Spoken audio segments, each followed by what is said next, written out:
siyang mabalatan. Ayan. Dito tayo sa labas ngayon kasi may gagawin tayong jam kung saan yung nakuha nating mga prickly pear fruit ay gagawin nating jam para hindi sila masayang. At gusto ko lang sagutin dito sa mga nagka-comment na parang dragon fruits din daw. Yes, pamilya din siya kasi ng cactus guys, kaya akala nyo ay dragon fruits. Ang pagkakaiba lang nila guys ay sa lasa at sa itsura. Yung dragon fruits kasi guys, never pa talaga ako nakatikim ng matamis. Sabi nila may matamis daw nun. Pero sa 100 beses ko nakakain ng dragon fruit, kahit isang beses guys, hindi pa ako nakatikim. May dilaw at may pula. Never pa ako nakakain. May puti din, di ba, na dragon fruit. So, hindi pa ako nakatikim ng matamis na dragon fruit. At hindi ko siya bet. Ang pagkakaiba nila, itong ating prickly pear fruit guys, ay medyo matamis, medyo maasim, pero sobrang tamis yung nasa gitnang part niya pag hinog. And sabi nung iba ay hindi daw maasim ang prickly pear. Siguro ang nakain nilang prickly pear guys ay yung isang variety na kung saan ay kulay dilaw siya at medyo half na may pagka pink at green. Kasi merong ibang variety ng prickly pear. Pero itong prickly pear na nasa atin guys, na nakuha natin ay yung dark pink siya talaga, o yung parang magenta yung kulay niya. At ang buto niya guys ay napakalalaki, na parang kasing laki ng bayabas, na mas malalaki pa sa bayabas. Kaya nga pag kinakain siya guys, hindi niya na niluluwa, nilulunok na nga lang daw. At tinry ko legit at sumasama din naman siya sa pupo. And then do sa dragon fruits guys, ang pagkakaiba nila, yung buto ng dragon fruits ay poppy seed, ay pwede nyo kainin na parang alutong-lutong niya at malambot lang. So yun po yung pagkakaiba nila sa lasa, sa itsura at sa buto, ay magkaiba po sila. At hindi nyo pwedeng hawakan ng prickly pear dahil talagang tutusok ng masakit ang mga tinik niya dahil pinong-pino. Unlike yung dragon fruits ay walang tinik. So yun ang pagkakaiba po nila. So kaya tayo nandito sa labas kasi guys, medyo delikado yung gagawin natin dahil magsusunog tayo ng mga tinik bago natin sila ilalag. Una guys, ang kakailanganin natin, syempre itong ating gas burner. And then mga kailangan din tayo nito, mga lalagyan natin. Kung meron kayong planggana, mas okay.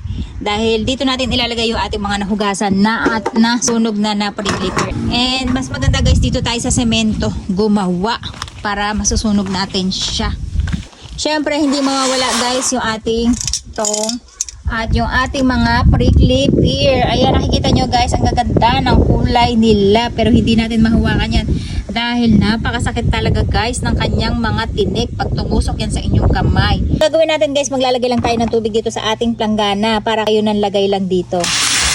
Tapos habang pinupuno natin yan guys, dito naman sa ating strainer, magsasalin tayo ng ating mga prickly pear. At hindi natin hahawakan tulad ng sinabi ko guys. Ayan, ito yung ating mga prickly pear. Buti na lang bumili tayo ng ganitong strainer. Kasi malaking tulong to guys. Gagawin natin katulad ngayon. Dahil marami-rami to, ay kailangan ako nakakatakot. Muntik dumikit sa paa ko. So, kailangan natin siya sunugin ng sabay-sabay. Iharap natin lahat para mamaya, para lang tayo magbo-barbecue dito guys. Ayan, medyo matrabaho siya.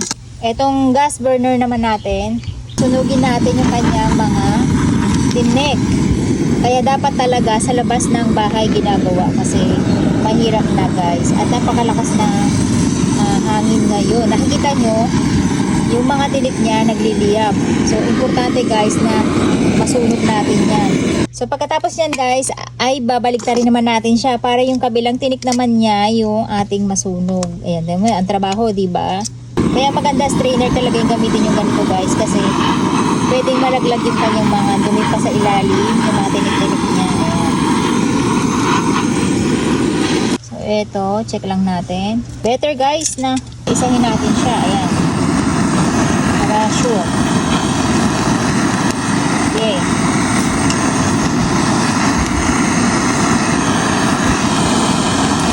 Okay.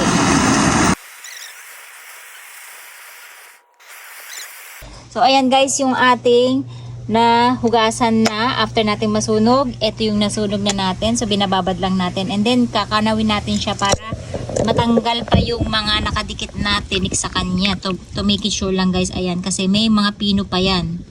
So ang gagawin lang natin, gaganyanin lang natin siya. Ito pa yung natitira. So ganyan kadami yung gagawin natin jam. Ito na guys yung ating mga prickly pear na sinunog. Ang gagawin natin guys, babalatan natin siya. para makuha natin yung buong laman at makatasan natin. Kasi yung iba dinudurog lang guys. So sayang yung meat niya sa loob. Masarap din siyang gawing jam sana kung isasama natin siya, di ba? Para tayong dugoan ang itsura natin. Pero eto yan guys. Sobrang mapula talaga siya. At ganyan. Kaya niluto natin siya ng husto sa pagkakasunog natin guys.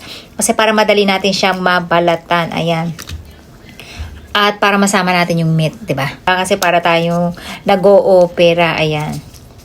At dahil naglalawa yung lola nyo, kakain ako sa harapan nyo. Sama natin yung balat. Tatakimasu.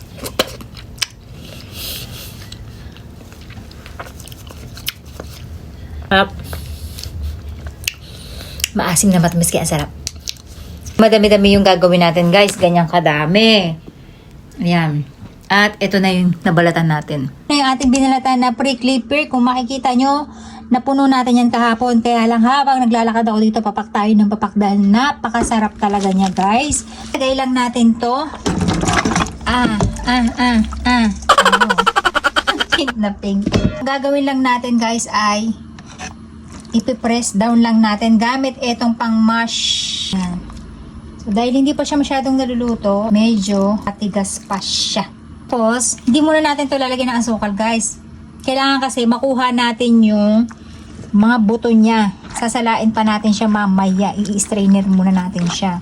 So ngayon ang ginagawa natin ay dinudurog lang natin siya para kumatas ng husto. Kasi yung tamis niya guys nandun sa buto.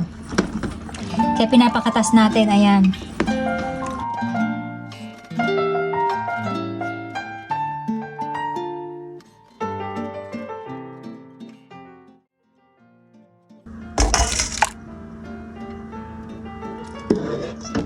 So, dito gagawin natin guys, sasalain na muna natin.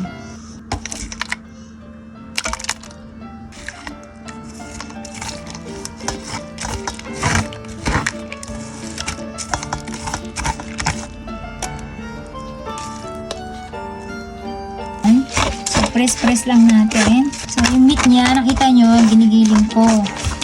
Dinudurog ko para makuha natin at masama dun sa ating gagawin jam. Amoy na amoy guys yung asim niya. Kayaan natin kanina ng mga buto ay isasalang natin ng konting-konting tubig, 1 cup lang ng tubig. Yan yung para makatas natin ng husto tong ating mga buto. Mga nasa meat niya, yung mga maasim na part. So yung nasa buto niya, yung matamis. Kaya para madurog natin siya at makatasan ng husto ay kukunin natin yung kanyang pinaka-katas.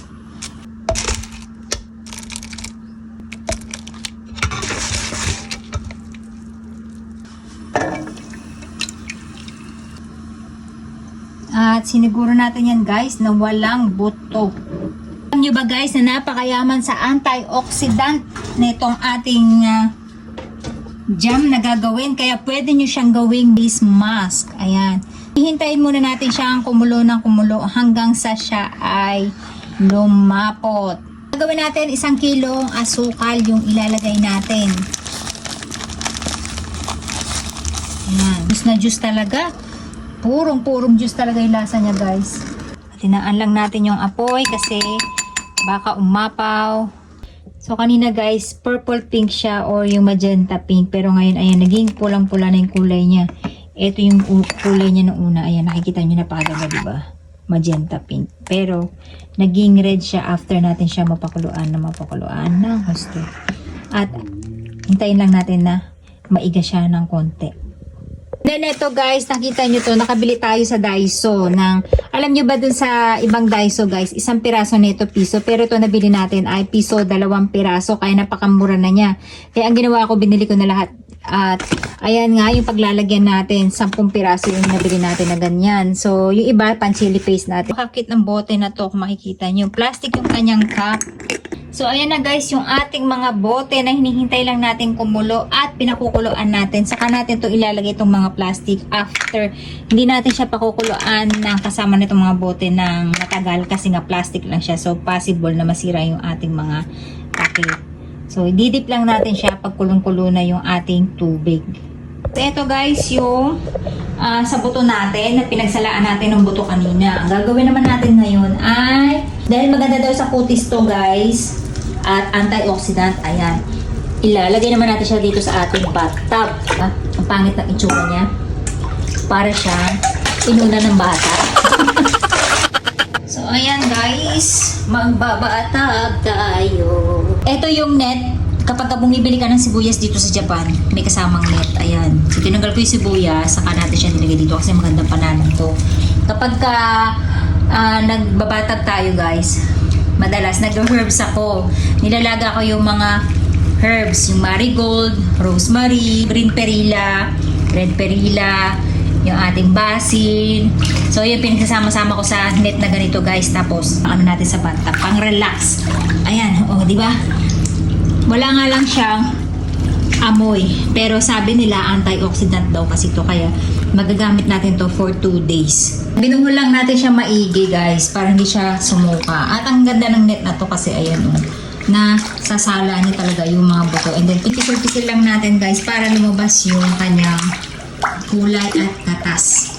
Napakaganda daw sa balat na ito. Medyo slimy kasi siya guys, kaya naniniwala ako na maganda talaga siya sa balat. And sagutin na rin natin yung tanong ni Sheila Chamson. Miss Che, bakit po kayo mahilig sa bata ba mga Japanese a form of relaxation? Yes, it is. Kasi guys, ang mga Hapon, sobrang pagod na pagod yung kakatrabaho. Ganon din sa layo ng mga binabiyahe nila. And pag uwi ng bahay, ang unang-unang ginagawa nila ay diretso talaga sila ng paliligo. Kasi bukod sa pagod sila guys, para mawash yung mga bakteryang nakakapit sa kanila galing sa labas. And napakalaking tulong guys kapag ka nagbabatag kayo o hot tub guys, kasi nakakatanggal talaga ng pagod at nare-relax ang inyong mga muscle. Kaya naman napakaganda ng kutis ng mga Hapon, at kahit ang mga kababaihan dito guys, hindi ka makakakita ng may kamot. Bakit ko alam? Kasi kapag napupunta kami ng mga public onsen or yung spa, ay makikita mo mahubot-hubot talaga yung mga babae doon, even mga lola, kahit na matataba, wala ka talagang makikitang may kamot. At mabalik tayo sa paggawa ng ating jam. Kinabukasan nga guys ay tiningnan natin yung ating ginawang syrup kung medyo tumigas siya at hindi nga. Kaya mag-a-add tayo ngayon ng jelly powder para maging jelly type siya at maging jam. And then maglalagay lang tayo sa isang baso ng 4 na kutsara ng gelatin powder. Saka natin lalagyan ng 1/4 cup ng tubig na mainit. Saka natin siya i-range para ma-dissolve ng pantay-pantay yung ating jelly powder. Imimix lang natin tong ating jelly. Hindi siya tatabang kasi sobrang tamis nito guys. And as you can see, ayan, nag-i-start na siyang maglapot. Tamang init lang. Napakasarap niya guys. So ito na guys yung ating mga bote kung saan ay magsasalin na tayo ng ating jam. Gumamit lang tayo ng embudo. Napakasarap niya. So, ayan na guys, yung ating nagawang mga jam kung saan ay purong-puro yan. Kung makikita nyo yung kaldero natin na punong-puno ay napaiga natin at sabihin ay purong-puro, pati yung lasa niyan ay puro. Siyempre, hindi mawawala yung ating tasting kung saan ay hindi pa nag-aalmusal yung lola nyo. Pangatlong araw na natin itong ginagawa, itong jam na to guys. Ganun katrabaho as in. So, ito yung ating jam na sinalin dito sa ating container na maliit. Ito lang yung tira. And then, una natin ipamigay yung mga una natin ginawa dahil yung susunod na i-harvest natin kapag nahinog na sila ay gagawa naman tayo para sa sarili natin. At ganyan ang itsura niya. Hindi pa siya masyadong malamig guys. Ayan, nakikita nyo. At next time, gagawa tayo ng mga iba pang recipe na pwede natin paggamitan nito. At meron tayong rice pan dito. Itong tinapay na to ay gawa siya sa bigas. Napakabango ng amin niya. So, itatry natin guys. Ayan. Para malaman ninyo kung ano yung lasa niya. Kahit hindi man kayo makapagluto, i-flex ko na lang. Kakaman tayo ulit today. Itadakimasu. Hindi ko na ininit yung tinapay.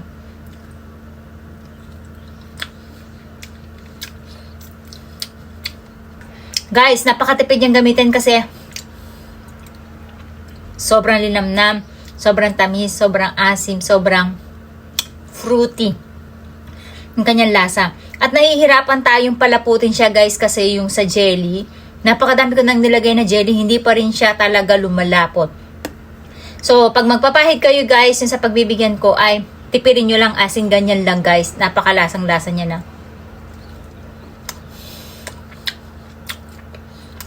Ang sarap mga best. Ganyan lang as in. Pahid nyo lang sa tinapay. Napakatipid na itong gamitin na jam na to. Ang sarap ng ating jam, guys. Parang gusto kong mag-bake ng cake.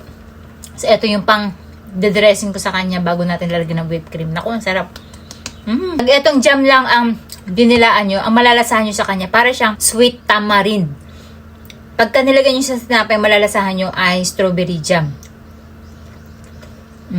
Wala pinagkaiba sa strawberry jam. So, hindi masasayang yung mga prickly pear nyo o yung mga bunga ng cactus pag ginawa nyong jam. So, yan guys, ganyan lasa niya, napakasarap.